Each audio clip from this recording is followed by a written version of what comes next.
j'espère que vous allez bien. Aujourd'hui, c'est une vidéo haul. Donc, j'ai passé commande donc, sur un site internet belge qui s'appelle Pub Plant. C'était la première fois que je passais donc, commande sur ce site. Et en fait, j'ai pris connaissance donc, de ce site internet donc, sur Facebook, sur un compte de plantes voilà, d'amoureux de Calathea. Et c'est pourquoi je me suis dirigée vers là parce que j'ai perdu énormément de Calathea. Et j'avais envie d'en re-avoir pour compléter donc ma petite jungle. Donc j'ai acheté donc des calathea que j'avais perdus et puis des nouveaux spécimens. Donc l'un des premiers que j'ai perdu donc c'est le Calathea orbifolia, donc une plante magnifique que je n'ai plus et qui me manque énormément parce que c'est vraiment une plante superbe. Superbe. Donc je l'ai tout simplement racheté. Donc la voici. Donc c'est sa taille, ça fait un mois je pense que je les ai. Ça fait peu longtemps. Et celle-ci, je l'ai donc mis dans de la sphaigne avec de la tourbe blonde, de la perlite et de la vermiculite dans un pot en terre cuite. Ça a l'air de plutôt bien lui aller. Et voici donc la jolie. Sachant qu'en plus, vous avez été nombreux en fait à me demander mais où étaient passés donc tous mes calathea. Parce que c'est vrai que j'ai l'impression que vous m'avez un peu associé donc à cette famille de plantes aux marantacées, mais plus spécifiquement aux calathea. Et j'avoue que ce titre, c'est pas un titre, mais j'avoue que voilà, cette petite spécificité bah, me plaisait assez. Et puis en plus, concrètement, ouais, c'est vrai qu'en fait, que c'est un peu mes premières plantes chouchou et que là, bah, j'en ai quasiment plus et que bah, voilà, je me suis dit que pourquoi pas en fait en racheter. Sachant que c'est quand même des plantes qui ont un coût assez moindre, voilà, comparé à d'autres plantes comme les aracées, comme les philodendrons, les anthuriums, tout ça. Je trouve que voilà, leur coût n'est pas trop élevé, donc voilà, je me suis autorisé ce petit caprice. Avant de continuer donc avec les marantacées, j'ai acheté aussi une plante donc rien à voir. Et oui, j'ai acheté donc voilà le Zamioculcas zamifolia. Je crois que c'est ça son nom. Donc le vert, le classique. Voilà, vous aviez vu donc sur mes vidéos, dans ma vidéo les plantes les plus décevantes de l'année 2021. J'avais acheté le Raven, donc celui qui a les feuilles presque noir. Et en fait, j'ai pas réussi en fait à bien m'en occuper. Donc, je l'ai tout de suite en fait, une fois acheté, je l'ai tout de suite divisé. Je les ai remposés dans des pots en terre cuite et j'ai offert les plantes que j'ai divisées. La plupart d'entre elles sont, bah, la plupart des feuilles sont mortes. Il reste sûrement une tige. Voilà. Et moi, la mienne, elle n'est pas non plus en hyper grande forme. Du coup, je me suis dit, pourquoi pas réessayer avec celle-ci en suivant donc vos conseils. Je ne l'ai pas rempotée, elle est encore dans son pot en plastique. Vous m'aviez dit qu'elle aimait être vachement à l'étroit.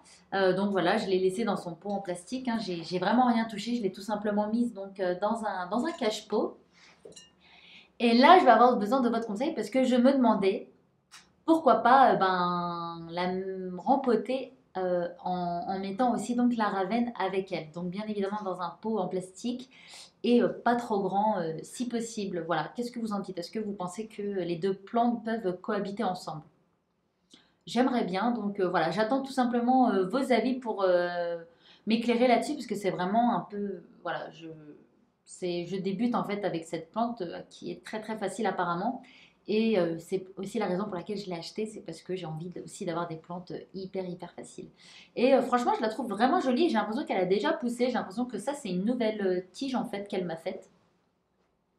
Donc écoutez, je suis plutôt ravie. La suivante, c'est donc la Calathea Angela. Je ne sais pas du tout si c'est son vrai nom. En tout cas, c'est sous ce nom que je l'ai trouvée. Donc c'est la première fois que j'ai celle-ci. Je la trouve bah, tout simplement magnifique. Elle ressemble un peu à la Calathea donc Rosie.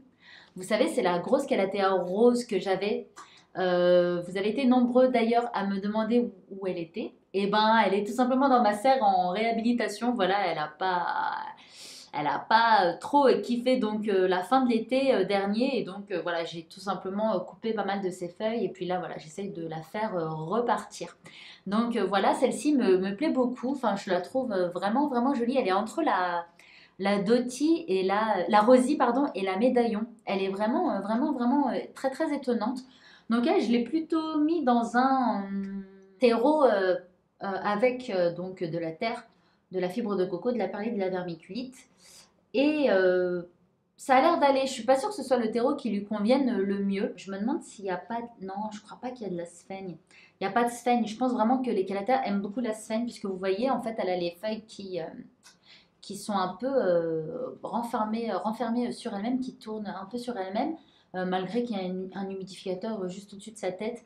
Mais bon, je pense que c'est juste le temps d'adaptation. Elle a perdu quelques feuilles, mais franchement, voilà, elle s'est vachement stabilisée. Donc pareil, je l'ai reçue à peu près de cette taille avec un peu plus de feuilles. Je m'inquiète pas en fait, je m'inquiète vraiment pas. Je pense que c'est tout simplement le temps qu'elle s'adapte à son nouveau terreau. Donc toujours pareil dans un pot en terre cuite. Donc vous allez me demander, mais pourquoi tu mets dans un pot en terre cuite? Ce sont des plantes qui aiment l'humidité. Tout simplement parce que le pot en terre cuite, il permet en fait à la plante de respirer au niveau de son système racinaire. Et en plus, c'est un matériel que je maîtrise beaucoup mieux que le plastique. Pour moi, le plastique, c'est trop opaque. En fait, j'arrive pas à savoir si la plante, au niveau de son terreau, si elle est sèche ou pas. Je sais pas si, si elle va bien. En fait, j'ai vraiment l'impression que c'est un peu difficile à faire un bon diagnostic. Et c'est tout simplement pour la raison pour laquelle j'utilise donc des pots en terre cuite. C'est parce que ça permet à la plante de respirer. Je maîtrise mieux les arrosages. Et puis, je pense que c'est déjà pas mal, c'est déjà des choses assez essentielles donc, dans la culture de plantes en intérieur. Donc voici le Calathea donc Angela. Alors ensuite, j'ai acheté donc celle-ci. Celle-ci, c'est la Calathea Dotti qui a le feuillage donc complètement noir. Donc c'est une plante que j'avais déjà eue. C'était une plante que j'avais trouvée chez le roi Merlin, que j'avais pris en sauvetage et j'avais déjà trouvé que c'était une plante difficile. D'ailleurs, vous voyez, elle est un peu déplumée. Je l'ai bien évidemment pas reçue comme ça. Elle était bien plus touffue. Mais voilà, j'ai dû couper pas mal de ses feuilles parce que elle séchait en fait. Et au tout début, je l'avais donc rempotée dans le même substrat que la Angela, c'est-à-dire terre pour plantes vertes, fibres de coco, perlite vermiculite, et ça lui allait pas. Clairement, ça ne lui allait pas. Les feuilles séchaient. Du coup, bon, voilà, j'ai coupé les feuilles et en fait, je l'ai tout simplement re-rempotée. Et cette fois-ci, j'ai tout simplement suivi le mélange tourbe blonde, sphaigne, perlite et vermiculite. Et bon, là, son état s'est stabilisé. En même temps, voilà, elle n'a plus que de feuilles. Il vaut mieux pour elle que son état soit stabilisé. Donc, pareil, c'est encore dans un pot en terre cuite. Là, vous avez l'impression que le pot, il est énorme, mais en fait, vraiment, la plante était beaucoup plus fournie et son système racinaire est vraiment pas mal. Donc, non, non, je vous assure, le pot est de taille adaptée. J'avoue que j'ai hésité à l'acheter parce que voilà, j'ai pas eu une expérience hyper facile la première fois, mais je me suis dit, allez, vas-y, tente de nouveau, tu verras si tu y arrives. Et encore une fois, les prix n'étaient pas excessifs. Voilà, c'est pas une plante que j'ai achetée 30 euros, loin de là. Donc voilà, je me suis lancée et j'espère que je vais y arriver. Je pense que c'est d'ailleurs dans mon classement des plantes difficiles, elle était dans le classement difficile. Elle est pas loin en fait derrière la Calathea White Fusion, si ça peut vous donner donc une idée sur sa difficulté. Et donc, elle est aussi voilà, en dessous d'un humidificateur. Donc, voici pour la Calathea Dotti. Alors ensuite, la plante que j'ai achetée, donc c'est le Stenante Burle Marcy Amagri. Donc, quelle est cette plante? Cette plante, c'est celle-ci. Donc ça, voilà, c'est une sténantée, donc c'est la famille des marantacées, c'est une cousine des calatéas et c'est une plante que je trouve magnifique. C'est une plante qui me faisait de l'œil depuis un moment. Donc vous voyez, c'est vraiment une belle taille hein, et la plupart des calatéas que j'ai reçus avaient à peu près cette taille et je trouve que c'est grave bien. Ils sont en très très bonne santé, le système racinaire est nickel, donc pareil, peau en terre cuite et elle, je l'ai mis donc voilà, dans le même mélange qui est de la terre pour plantes vertes, écorce de coco, perlite vermiculite. Et cette plante, je la trouve splendide, vraiment tout simplement splendide.